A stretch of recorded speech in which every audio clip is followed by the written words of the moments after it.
Greetings everyone, it's IT2, and today I just finished reading Beacon 23 by Hugh, Howey, and 5 stars. I loved it. The Wool books, the Silo series, rather, was a very good TV show, very good books, and this one is just as good.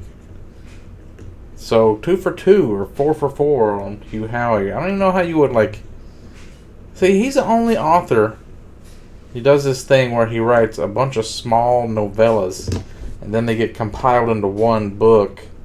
Like the Wool books were like 5 or 6 little books. I think they were published in magazines, sci-fi magazines or something, or then they were compounded into the Wool Omnibus, and that became book 1 of the Silo series. And then the second book, Shift, was 3 books that were like 300 pages each or something, or 288 pages each.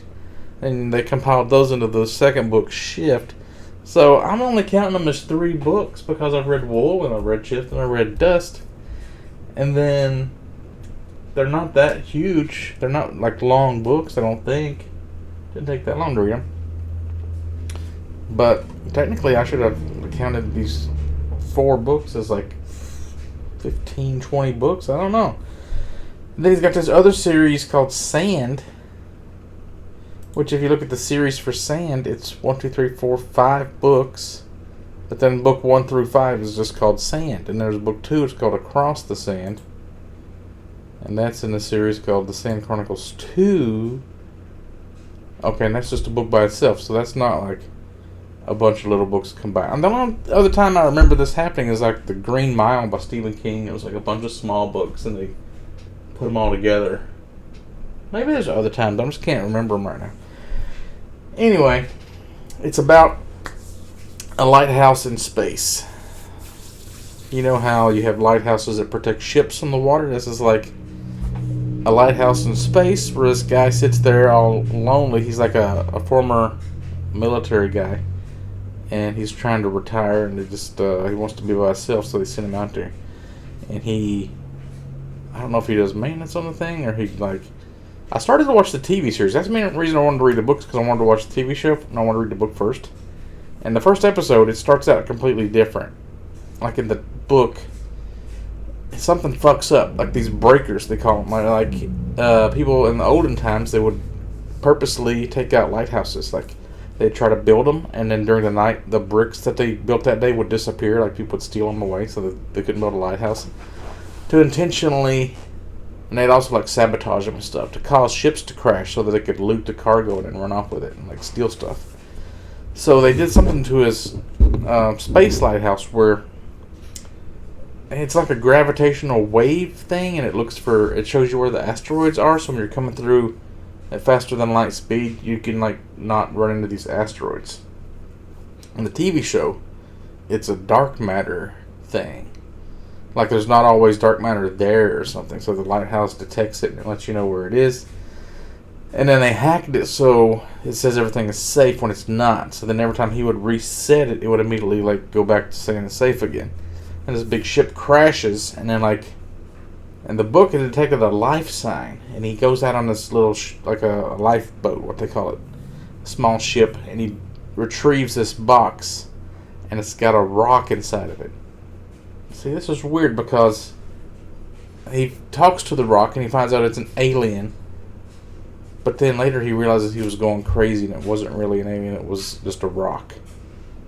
But then what was the life sign that they detected, if that's the case? So then the TV show starts out, he pulls in this box, it's got a woman inside of it. Right? So that's when I stopped watching it immediately, because I knew it was like totally different. Anyhow, there is one kind of hokey part that's a little bit weird, which is why I almost didn't give it 5 stars. But I liked it, but it's kind of hard to believe, but it kind of makes sense too in the future.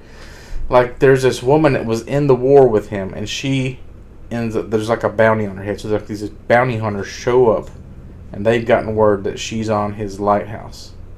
And the first bounty hunter gets off a ship, and he's wearing like weird like 80s idea of a bounty hunter. He's got like bandanas everywhere on his knees and his elbows, right?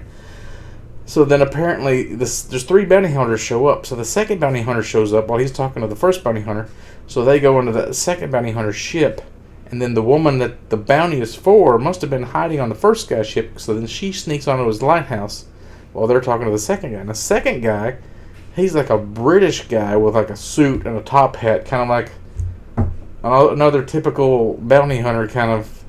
Like, everybody's just dressing and acting weird. And the third one is a fucking woman that doesn't talk, and she's dressed like a ninja. So, like, what the hell was that about?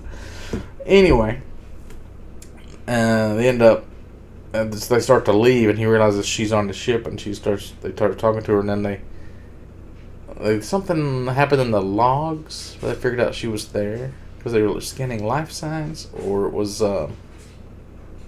something that they said to each other. I forgot what it was. But anyway, they come back and they kill her and they take her body.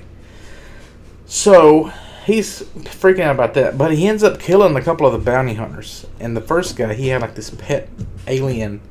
It was like a cat and a dog, but not either one. It was some kind of animal like that. It was ferocious. But it's empathic and it reads your emotions. So when the owner died, it immediately glommed onto him, started being his pet and reading his emotions. So they started living with him, which is against regulations and all this kind of stuff, but he doesn't care. And he's almost like suicidal at this point anyway. He didn't really care. And his lighthouse is kind of like falling apart. I don't think the TV show is going to be like that. I think it's going to be like everything's super clean and fancy. But then this woman shows up. Like because he fucked up the first time and they crashed that ship, they put another lighthouse 1,000 clicks from him. So it's fairly close, because he can see kind of far, I guess. So he can take his little lifeboat over here and go over there and visit her, and they end up becoming friends. And then he finds she's just like tuning the lighthouse, and they're going to bring another lighthouse keeper to live there.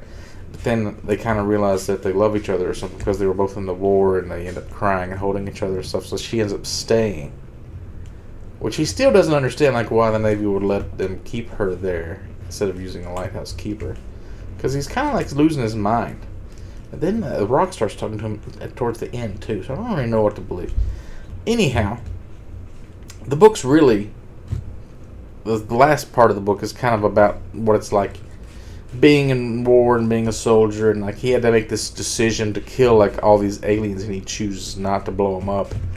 And then when he did that, the aliens retreated. And then the humans think, oh, this guy did something to save us, and they give him all these medals, but actually he was just too chicken shit to like blow up his own platoons and stuff and kill all these innocent alien babies. So then the aliens come back with the war. The front kind of meets where his lighthouse is, and they come there, and there's 2 ships battle, and the aliens win, and the aliens start coming for him and his girlfriend and his pet cat dog. And then they tell him he's going to have to kill like 500 million people to prove that he's like this man of peace or whatever. Because if he does that, there's a lot of these aliens that they want to stop the war too, and they say, if you do this, we'll turn on our people and we'll kill like 500 million of our people too, and we'll de-escalate this war and we'll have peace. And he does that, and he ends up ending the war, but at the cost of 500 million people. But the entire war was like 18 billion people, so it's kind of a drop in the bucket when you think about it. Also, kind of reminds me of The Howling Dark I'm reading right now. There's a part on there where they like have to trade like 20,000 humans to these cannibal aliens. It's like, I don't know what's going to happen there.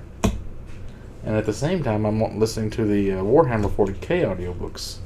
And I got to the part where they're doing the warp thing, and like the chaos that's in the warp. Like some of these ships, what did they say? It was like, was it 12,000 or 12 people every second? Like every second, 12 people die because there's like this random chaotic element to warping or something. It's like sacrificing souls or something. It was pretty wild. So that's what I've been doing. I've also been going to church. If you guys want to hear about that, I might make another video. Me and my Kurdish friend, he'd been wanting to go to Christian church. So we did that this week a couple of times. It's pretty wild. Plus I've been learning a lot about Islam. I need to talk about. So I might make another video maybe tomorrow or next day.